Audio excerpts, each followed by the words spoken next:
Nim Parabelo, kumusta na dyan? Mike, lubog pa rin sa baha na tatlong talampakan hanggang Baywang itong De La Rosa Street at Washington Street hanggang Don Chino Roses o Pasong Tamo. Dahil dito ay kalong araw Pati Bandia? Yung Bandia, baha pa rin, pero sa ngayon medyo bumababa na yung tubig.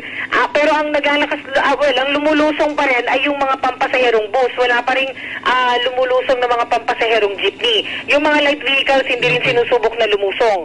Ayan, Mike. So ito dito sa sa aming kinaroroonan at yung nilusong din namin De La Rosa, Washington hanggang sa Chino Roses. Sa Chino Roses, wala namang baha, pero ang malalim ay sa De La Rosa at sa Washington.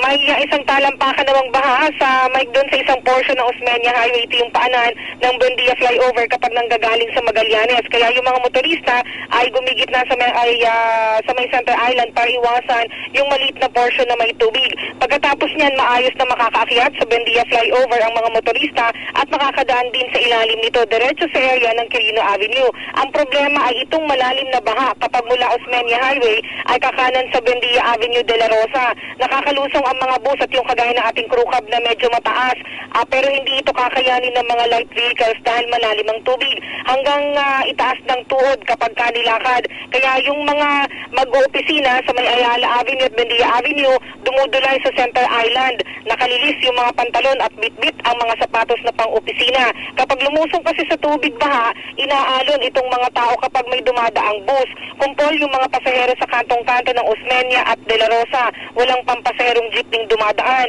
Samantala ay dinaanan din namin kanina ang Edison Street sa San Isidro, Makati. Hanggang binti ang baha sa Edison Street, pero nadadaanan ng mga sasakyan. Alternatibo po itong ruta para sa mga nanggagaling sa Buendia Taft at tutungo sa Osmeña Highway o sa patungo sa Pasay Road. Pero lubog at hindi madadaanan yung Marconi State at mga nakasangang kalsada mula sa Edison. Sa Evangelista Bangkal naman, kakaunting portion lamang ang may baha. Ang lubog ay yung malalalim na side streets.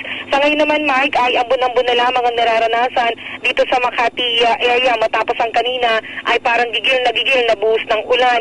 Meanwhile, may pasok na po sa Senado ngayong araw. Ang text message ni Atty. Emma Reyes, ang Senate Secretary, itutuloy ang plenary session mamayang hapon. Hindi kinall off ni Senate President Enrile ang plenary session kahit pa wala nito ang Kamara.